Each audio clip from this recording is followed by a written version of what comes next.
Hello all welcome to our channel the ఎఫ్ఎండ్. మా YouTube channel views కానీ, comments కానీ ఏవి రాకపోయేసరికి చేసే ఇంట్రెస్ట్ అండ్ మోటివేషన్ పోయాయి మావా. కానీ వాళ్ళని 'సరిపోదే శనివారం' మూవీ ట్రైలర్ చూశాను. దీనమ్మ అసలు మీ యూట్యూబ్ ఛానల్‌ని ఎందుకు క్రియేట్ చేశామనేది నేను ఈ ట్రైలర్ చూసాక మళ్ళీ అలా గుర్తొచ్చింది. అసలు చాలా ఎక్సైట్ అయ్యాను భయ్యా ఈ మూవీ ట్రైలర్ చూసి.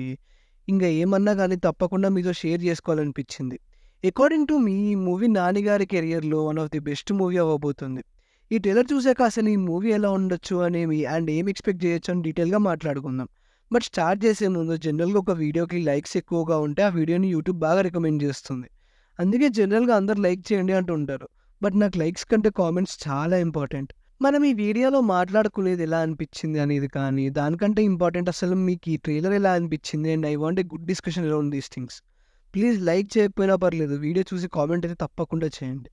ఇంకా డైరెక్ట్‌గా ట్రైలర్‌లోకొచ్చేద్దాం. నేను ఈ movie some kind of super hero genre అని తెలిసినప్పటి నుంచి చాలా ఎక్సైట్ అయ్యాను. అండ్ అది కూడా నాని దగ్గర నుంచి వస్తుంది అని తెలిసిన వెంటనే నాకు కాన్ఫిడెన్స్ ఫుల్ పెరిగిపోయింది. అండ్ ఈ ట్రైలర్ చూసాక నా ఎక్సైట్‌మెంట్ ఇంకా ఈ మూవీ మీద కాన్ఫిడెన్స్ 100 టైమ్స్ పెరిగిపోయింది. ఇంకా లేట్ చేయకుండా లెట్స్ స్టార్ట్. ఫస్ట్ పాయింట్ ఏంటంటే character setup of hero and villain. Movie team వాళ్ళు ట్రైలర్‌లో ఫస్ట్ విలన్‌ని ఇంట్రడ్యూస్ చేశారు. అండ్ అదే విలన్ కోర్ క్యారెక్టర్‌కి ఎగ్జాక్ట్‌గా ఆపోజిట్‌గా మన హీరో క్యారెక్టర్‌ని ఇంట్రడ్యూస్ చేశారు. ఎప్పుడన్నా ఏదన్నా మూవీలో విలన్ స్ట్రాంగ్‌గా ఉండాలంటే బల్క్ బాడీ ఉంటే సరిపోదు. హీరో కోర్ బిలీవ్స్‌కి ఇంకా హీరో క్యారెక్టర్‌ని అండ్ తన ఐడియాలజీస్‌ని అపోజ్ చేసేలా ఉండాలి విలన్ క్యారెక్టర్. నాకది ట్రైలర్‌లో బాగా కనిపించింది.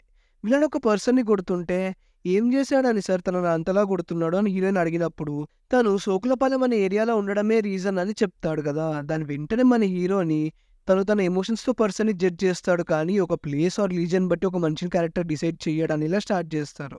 ఇక్కడ మనం వీళ్ళ ఐడియాలజీస్‌లో కాన్‌ఫ్లిక్ట్‌ని క్లియర్‌గా చూడొచ్చు. మూవీలో కూడా ఇలా ఐడియాలజీ కాన్‌ఫ్లిక్ట్స్ ఇంకా బాగా చూపించి, మన 'ఎస్ జె సూర్య' విలన్‌ని ఒక వన్ డైమెన్షనల్ విలన్‌లా కాకుండా తన క్యారెక్టర్‌ని కూడా డెప్త్ ఇస్తే చాలా బావుంటుంది. ఇంకా సెకండ్ పాయింట్ వచ్చేసి మూవీ స్టేక్స్. మూవీలో హీరోకి ఎంత పెద్ద కష్టం వస్తే అంత హీరోయిక్‌గా ఉండే ఆపర్చునిటీ వస్తుంది. ఇక్కడ ఒక సీన్‌లో చూడొచ్చు. మన హీరో వాళ్ళ ఫ్యామిలీని అండ్ తన చుట్టూ ఉన్న విలేజెస్‌ని గొడవలో గట్టిగానే డ్రాగ్ చేశారు. I think this is the lowest point of hero character. నాకైతే ఈ మూవీలో మన హీరో గట్టిగానే కష్టపడతారు విలన్ని బీట్ చేయడానికి అనిపిస్తుంది. అండ్ ఆల్రెడీ చూపించినట్టు హీరో ఎంత కష్టపడితే అండ్ అంత ఎంటర్‌టైన్‌మెంట్ అండ్ సస్పెన్స్ మనకుంటుంది. ఇంకా థర్డ్ పాయింట్ వచ్చేసి using an interesting concept to remove limiters. దీనికి బెస్ట్ ఎగ్జాంపుల్‌గా చెప్పాలంటే 'సలార్‌లో' ఫస్ట్ ఫైట్ ముందు వరకు మన డార్లింగ్‌కి పవర్ ఉందని అందరికీ తెలుసు. బట్ యూజ్ చేయడు బికాస్ ఆఫ్ అమ్మ మాట. ఇక్కడ అమ్మకిచ్చిన మాట అనేది హీరోకు ఉన్న లిమిటర్. జనరల్‌గా చెప్పాలంటే ఇలాంటి పుల్ ఆఫ్స్ చేయడం చాలా కష్టం. లైక్ మనకనిపిస్తుంది అవసరమా ఇంత చేయడం? అంత పవరే ఉంటే ముందే కొట్టొచ్చు కదా అనే ఫీలింగ్ రాకుండా మేనేజ్ చేయాలి. దానికి ఈ మూవీలో మంచి ఇంట్రెస్టింగ్ కాన్సెప్టే సెలెక్ట్ చేసుకున్నారు. హీరో సాటర్డే తప్ప వేరే రోజులు కొట్టాడు. అండ్ ఇలా హీరోకి ఏదైనా లిమిటర్ పెడితే దాన్ని తప్పకుండా బ్రేక్ చేస్తారు. అండ్ అలా బ్రేక్ చేసి అప్పుడు వచ్చే కిక్ మామూలుగా ఉండదు. మనం 'సలార్‌లో' చూసాం కదా! ఒకసారి హీరో తన లిమిట్‌ని బ్రేక్ చేస్తే ఎలా ఉంటుందో, అలాంటి ఇంపాక్ట్ డెఫినెట్‌లీ ఈ మూవీలో ఉండబోతుందనిపిస్తుంది. ఇంక ఈ ట్రైలర్‌లో మోస్ట్ ఇంప్రెసివ్ థింగ్ ఏంటంటే మ్యూజిక్. It rushes us. మనం అలా ట్రైలర్‌లో ముందుకు వెళ్ళే కొద్దీ మనకు కూడా అడ్రినల్ రష్ వస్తుంది. It gets us involved in movie. మూవీలో కూడా మ్యూజిక్ ఇదే లెవెల్‌లో ఉండాలని కోరుకుందాం. ఇంక ఈ ట్రైలర్ చూస్తూనే నాకు ఒక నెగెటివ్ అనను కానీ కన్సర్న్ అనిపించింది. అదేంటంటే మూవీలో విలన్ సీఐ కదా! అంటే విలన్ దగ్గర పవర్ అండ్ పర్సన్స్ గట్టిగా ఉంటారు. అండ్ ఇన్‌ఫ్లుయెన్స్ కూడా గట్టిగానే ఉండబోతుంది. మన హీరో ఏమో common man without any influence. ఇలా ఇన్‌ఫ్లుయెన్స్ లేకుండా పోలీస్‌ని ఎలా ఎదుర్కొంటాడు అనే విషయాన్ని బాగా చూపిస్తే బావుంటుంది.